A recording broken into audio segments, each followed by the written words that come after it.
tumesomewa takwimu hapa.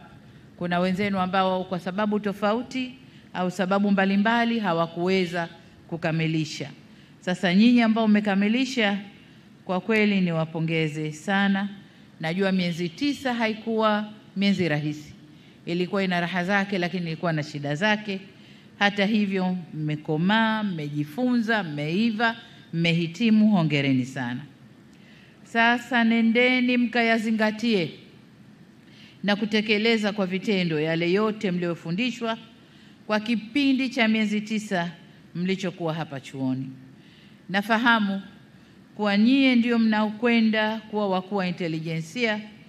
Baadhi yenu mtakwenda kufanya kazi ya kushirikisha jamii kwenye kile vitengo vyetu vya polisi jamii. Wengine mtakuwa kwenye operation mbalimbali, wengine mtakuwa kwenye uchunguzi wa kisayansi ya jinai, lakini wengine mtakwenda kwenye usalama wa barabarani katika ngazi za mikoa na wilaya. Vile vile wapo watakao kuwa wakuu wa vituo vya polisi, wakuu wa upelelezi wilaya, wasaidizi wa wakuu wa idara na vitengo mbalimbali ndani ya jeshi letu katika mikoa, lakini hata makao makuu ya polisi. Kwa hiyo jipangeni kikazi.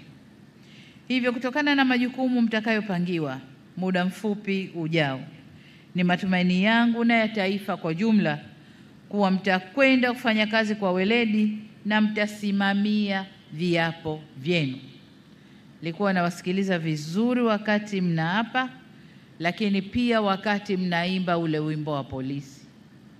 Mkienda mkifata yote ambayo leo mmeyatamka kwenye kuapa na yale mlioyasema katika wimbo wenu, Tanzania tutakuwa na jeshi zuri mno la polisi. Kwa nendeni kasimamiane yale. Lakini nimesikiliza vizuri maeneo ya mafunzo mliopitishwa na nimeona kwamba yamezingatia nyanja zote muhimu za majukumu yenu. Lengo ikiwa ni kuwajengea uwezo katika mapambano dhidi ya uhalifu na wahalifu. Na hiyo ndiyo kazi ambayo mnakwenda kuifanya. Hivyo kwa ujuzi huu mlioupata, ni matumaini ya Watanzania mtakwenda kuwa chachu ya maboresho na mabadiliko ya kiutendaji katika kukomesha vitendo vya uhalifu katika komandi na himaya zenu mtakazopangiwa. Vile vile kwa uelewa mlioupata, mtatusaidia kujibu baadhi ya changamoto zilizobainishwa na Tume ya Haki Jinai zinazohusu kuzingatiwa kwa taratibu na vile vile kasi ya utendaji kazi. Sababu tume ile imeonyesha maeneo mengi ambayo huko nyuma jeshi letu lilikuwa na kasoro. Kwa hiyo kwa mafunzo haya nadhani mtakwenda kuziba hilo pengo ambalo limeonyeshwa. Kama mnavyotarajiwa kwenda kusimamia haki za raia, mnatarajiwa pia kuendelea kuwa mabalozi wa kusimamia maadili katika komandi zenu.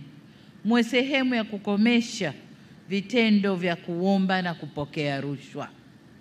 Haya ndio maradhi makubwa yalikuwa ndani ya jeshi letu, na sitaki kusema yameisha, yapo, yanaendelea. Muda baada ya muda tunarushiwa viklipu, na mimi nikirushiwa wanamrushia IGP. Watu wako wa barabara fulani, angalia. Na nashukuru nikimrushia hacheleweshi, anachukua hatua hapo hapo. Kwa hiyo nendeni kakomesheni mambo ya rushwa. Hamjafunzwa ili mpewe silaha zaidi za kwenda kukomesha watu kwenye mambo hayo. Mmefunzwa kwenda kutoa majawabu kwenye yale mambo ambayo jeshi letu linalalamikiwa. Kwa niombe sana kafanyeni hayo. Kama nilivyosema, wimbo wenu wa maadili ya maafisa wa polisi ambao unaimbwa kila shughuli inayokuwepo ni wimbo mzuri sana, na kama mtasimama nao, basi jeshi letu ndani ya ukanda huu hakuna ambaye anaweza kutushika. Niwaombe sana kasimamieni viapo na wimbo wenu. Kama mnauimba kwa kumaanisha, basi maudhui yaliyomo kwenye wimbo yanatekelezeka na inawezekana. Na ni dhahiri kama nilivyosema kwamba tutapunguza malalamiko ndani ya jeshi letu kwa kiasi kikubwa. Vile vile jeshi letu litakuwa na heshima zaidi, kwa sababu wenyewe mnajua kwamba Tanzania sio tu jeshi la polisi, lakini na vikosi vyetu vingine viko vizuri ndani ya ukanda wetu Afrika Mashariki, lakini pia kusini mwa Afrika. Kwa tutapokwenda kurekebisha mapungufu tulionayo, tunakwenda kuwa juu zaidi na tutapata heshima zaidi, kwa sababu shida zinapotokea kwa wenzetu tunaombwa twende kusaidia. Heshima ile ni kubwa kwetu na tutapata heshima kubwa zaidi. Kwa niombe sana vijana mliohitimu leo, mkawe agents wa mabadiliko, mkawe mawakala wa mabadiliko kule mnakopangwa kazi zenu. Kwa wale watakaopangwa kwenye eneo la usalama barabarani, huku pamoja na jitihada zote tunazochukua, natambua kwamba jeshi limejipanga, kuna jitihada kubwa zinachukuliwa, kuna miradi mikubwa inakuja ya usalama barabarani, mambo ya kufunga makamera, sijui kutumia vipuliza vipima pombe, sijui mambo mengi jeshi limejipanga kufanya. Lakini bado mzimu wa ajali umetuandama sana. Kwa mfano, mwaka huu mpaka kufikia mwezi wa 4 mwaka huu 2025, jumla ya matokeo ni miezi 4, Januari mpaka mwezi wa 4, matokeo 1322 yaliripotiwa, na idadi ya watu waliokufa katika hiyo ni 1275, ongezeko la 9% ukilinganisha na mwaka 2024. Kwa kila tunapochukua hatua ndipo ajali nazo zinaongezeka. Sasa hebu tulitizameni vizuri eneo hili. Kuna nini hasa? Kama ni barabara zetu, kama taifa tufunge mikaja upande mwingine, tutengeneze mabarabara yetu ili ajali zisitokee. Kama ni kufunga vifaa vya usalama barabarani, tufanye hivyo. Kama ni uzembe wa madereva wawekwe, wafundishwe, muweke conditions gumu za kumfanya mtu kuwa dereva. Najua kwa sasa hivi anayefanya ajali ya kwanza, ya pili, ya tatu ni kufutiwa leseni, kupunguziwa points kwenye leseni, lakini kuwe na vikwazo zaidi vya kumfanya mtu awe dereva na dereva makini. Eneo hili bado limetuandama, vifo ni vingi barabarani. Niombe sana kwa wale watakaopangwa kwenye eneo hili wakatupe jicho na wawe na mikakati mizuri ya kupunguza ajali barabarani. Ni jana tu kule Mbeya watu 28 wamepotea, na nadhani 12 ni majeruhi wale, kama hawajaongezeka waliopotea. 12 majeruhi, 28 wanakwenda kuzikwa. Kwa hiyo kwenye eneo hili niombe sana ndugu zangu wa Jeshi la Polisi, usalama barabarani, tuendeni tukaweke usalama mzuri wa barabarani pamoja na hatua tunazochukua, lakini tuje na mikakati mingine mikubwa ya kuzuia ajali za barabarani. Ndugu IGP, ndugu maafisa wakaguzi na askari, serikali inatambua changamoto ambazo maafisa na askari wanakumbana nazo. Na kama ulivyosema vizuri IGP, serikali imeanza kutoa fedha nyingi kushughulikia changamoto zilizopo. Lakini tunajua bado kuna changamoto kubwa ya upungufu wa vitendea kazi, makazi ya askari, majengo ya ofisi, pengine na maslahi pia bado hayajawa ya kutosheleza, na tatizo la miundombinu kwa ujumla. Lakini kama alivyosema, na mimi nataka niongeze sauti niwahakikishie Jeshi la Polisi kwamba tayari tumeanza kuchukua jitihada mbalimbali, na serikali ipo kuimarisha Jeshi la Polisi jinsi bajeti itakavyokuwa inaruhusu.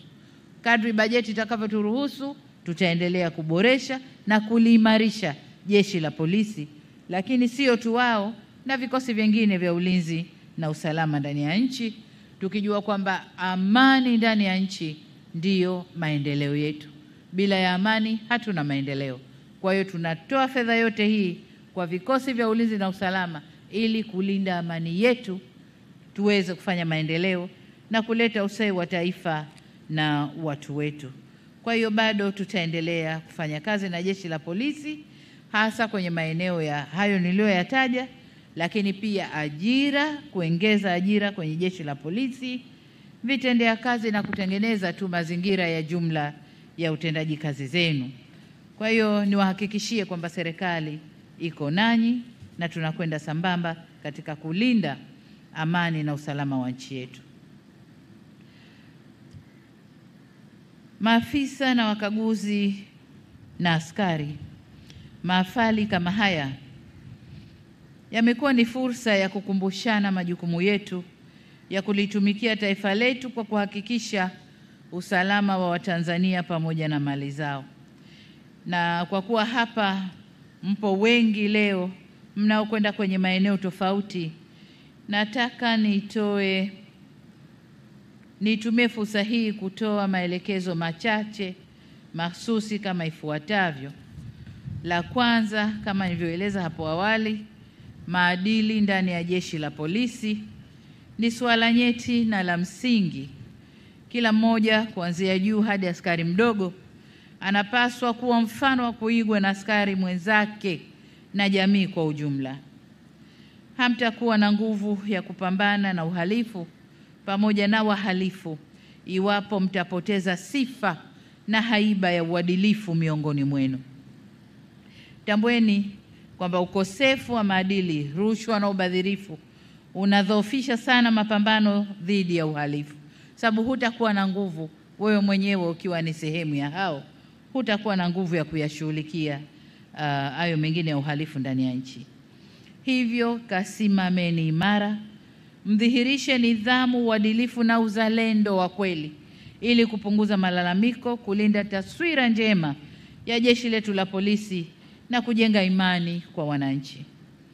Lakini jambo la pili, hamuwezi kufikia lengo kuu la kulinda raia na mali zao mkifanya kazi peke yenu. Hivyo ili kuleta ufanisi zaidi katika utekelezaji wa majukumu yenu hasa ya kioperesheni, ni lazima kuendeleza uhusiano baina yenu jeshi la polisi na jamii, lakini vile vile vyombo vingine vya dola. Aidha, kwa kuwa kuna matishio mengi ambayo kiasili huvuka mipaka ya kimataifa, hatuna budi pia kuimarisha ushirikiano na vyombo vya dola vya nje au nje ya mipaka ya nchi yetu, hususan katika nchi jirani. Kwa hiyo nendeni kalisimamieni hilo, na hili sina shaka kipindi hiki limefanyika vizuri kwa sababu IGP wetu ni mwenyekiti wa ile jumuiya ya majeshi ya polisi ya nchi za SADC. Kwa hiyo na hakika amelifanyia kazi vizuri ili la ushirikiano na vyombo vya nje, na hongera sana IGP. La tatu, endeleeni kuimarisha mafunzo mbalimbali kazini, yakiwemo mafunzo ya utayari ili kuwajengea askari weledi na uwezo wa kukabiliana na changamoto za uhalifu na wahalifu wakati wowote na pahali popote. Kwa upande wa mafunzo kazini, hakikisheni mafunzo yanaendana na wakati tulionao ili tuweze kuibua mbinu zitakazoweza kutekelezeka au kutekeleza majukumu mbalimbali ya kiusalama katika zama za sasa. Zama za sasa kuna uhalifu wa kuvuka mipaka, kuna uhalifu wa kidigitali, kuna uhalifu wa mambo mbalimbali. Jinsi dunia inavyoendelea na uhalifu nao unabadilika, unaendelea katika mtindo huo huo. Kwa hiyo mafunzo yetu yazingatie hayo. Tuwatayarishe wawe askari wa kisasa watakaoweza kupambana na uhalifu uliopo. Jambo la nne, nimekuwa nikishuhudia jeshi la polisi linavyounganisha mifumo yake na mifumo mingine ya serikali katika mitandao ili kusomana na kuweza kufanya kazi kwa pamoja. Kama mfumo wa usimamizi wa utendaji barabarani, Integrated Road Traffic Information System, lakini pia mfumo wa usimamizi mashauri ya jinai na mfumo wa taarifa za mali zilizopotea. Hii mifumo mitatu imeunganishwa vizuri sana, lakini kuna haja sasa ya kuendelea kuunganisha mifumo yetu hasa kwa upande wa kuendesha kesi kule, mifumo isomane vizuri na tuweze kusimamia vizuri. Pamoja na kutoa msukumo huo nilioutoa, napongeza management ya Jeshi la Polisi kwa kusimamia maboresho ya jeshi lake kwa kuongeza matumizi ya teknolojia ya habari na mawasiliano, yani TEHAMA, katika utekelezaji wa shughuli zake. Nami niongeze sauti yangu, jambo hili lifanywe kwa kasi na lifanywe kwa uhakika. Huko nyuma fedha nyingi zimetumika kuweka mifumo, lakini mifumo mingi ilikuwa nusu haikukamilika na mengine haikufanya kazi kabisa. Kwa hiyo sasa twendeni tukakamilishe mifumo, ifungwe, isomane na itumike. Mifumo hii ikiendelezwa na kuboreshwa zaidi kwa kusomana na mifumo mingine ya serikali, italisaidia sana Jeshi la Polisi na taasisi nyingine za serikali kuharakisha au kurahisisha shughuli zake, kuleta ufanisi na kupunguza gharama kubwa kwa serikali. Niwahakikishie kwa serikali itaendelea kuliwezesha jeshi letu kufanya huduma zake kidigitali kuendana na kasi ya dunia ya sasa. Hivyo niwatake muendelee kusimamia uboreshaji wa mifumo ili utoaji huduma kwa wananchi uwe bora zaidi. Jambo la 5, ongezeni jitihada za kukabiliana na janga hatari la dawa za kulevya. Na hapa nimemwona kamishna wa kitengo hicho cha dawa za kulevya, ambapo taasisi mbili hizi na nyingine za vyombo vya ulinzi lazima vifanye kazi kwa pamoja katika kukomesha janga hili, ili vijana wetu wasiendelee kuathirika na dawa hizo. Vijana hawa ndio nguvu kazi yetu ya taifa. Kwa hiyo tuweke nguvu ya pamoja katika kulifanyia kazi jambo hili. Jambo la 6, kwa management ya Jeshi la Polisi, niwatake mkasimamia utekelezaji kamili wa mapendekezo yale ya Tume ya Haki Jinai, yaende yakasimamiwe ili yatekelezwe kikamilifu. Kuna ambayo kama nilisema tumeshaanza kuyatekeleza, likiwemo la kuimarisha uwezo wa kitaasisi wa Jeshi la Polisi. Hivyo yale mengine ya kiutendaji niwatake mkayasimamie ili kuboresha usimamizi wa haki nchini. Jambo la 7 na la mwisho, nizidi kuwakumbusha kuwa miezi michache inayokuja, lakini hili mmelisemea vizuri sana, kwamba mnakwenda kusimamia uchaguzi na mtahakikisha kunakuwa na usalama kabla uchaguzi, wakati wa uchaguzi na baada ya uchaguzi. Hili mmelisema vizuri sana. Langu mimi niwatake mjipange vilivyo ili kuhakikisha mnaendelea kudhibiti viashiria vyovyote vya uvunjifu wa amani. Tusisubiri amani ivunjwe. Viashiria vyovyote vya uvunjifu wa amani tuweze kuvidhibiti mapema. Ndugu zangu wahitimu, wakati nikiendelea kumalizia hotuba yangu, nirejee tena pongezi zangu nyingi kwenu mliohitimu leo, na niwatakie kila laheri katika majukumu yenu mapya mtakayopangiwa. Kama mlivyoapa, nisisitize msiogope wala kumwonea mtu au mtu yoyote katika utekelezaji wa majukumu yenu, bali mkawe mabalozi wa mabadiliko chanya na maboresho ndani na nje ya jeshi letu la polisi. Vile vile nimpongeze Naibu Kamishna wa Polisi Dr. Lazaro Mambosasa, Commandant wa Chuo cha Taaluma ya Polisi Dar es Salaam, na wakufunzi wote wa chuo kwa maandalizi, kwa kuwafunza vyema jeshi letu hili la polisi au vijana wetu wanaohitimu leo, lakini pia kwa maandalizi mazuri ya sherehe hizi. Commandant wa chuo, naomba usichukue muda mrefu, uingize timu nyingine. Chuo kisilale kisipoe. Chuo kisilale kisipoe. Wametoka hawa, timu nyingine ingie, kwa sababu jinsi tunavyowafundisha ndivyo jinsi jeshi letu litakavyobadilika, ndivyo jinsi amani yetu itakavyoimarika, na ndivyo jinsi maendeleo nchini kwetu yatakavyokuja kwa haraka. Kwa hiyo chuo kisipoe. Kama ni swala la fedha, IGP unajua wapi unaweza ukatoa fedha. Kwa hiyo chuo kisipoe. Lakini kupongeze kwa kazi kubwa ambayo mnaifanya. Lakini pia tulizungumza kule ndani kuhusu uhamishwaji wa chuo na ujenzi wa chuo kipya. Serikali iko pamoja nawe, tutalisimamia pamoja na IGP kuhakikisha chuo kipya kinajengwa kwa kasi, kwa haraka, ili tupishe eneo hili kwa kazi nyingine. Kwa hiyo tunalichukua, tutalifanyia kazi. Na baada ya kusema hayo, sasa ninayo heshima ya kutamka kuwa mafunzo ya kozi ya uafisa na wakaguzi wasaidizi namba 1 ya mwaka 2024-2025 sasa mafunzo yamefungwa rasmi.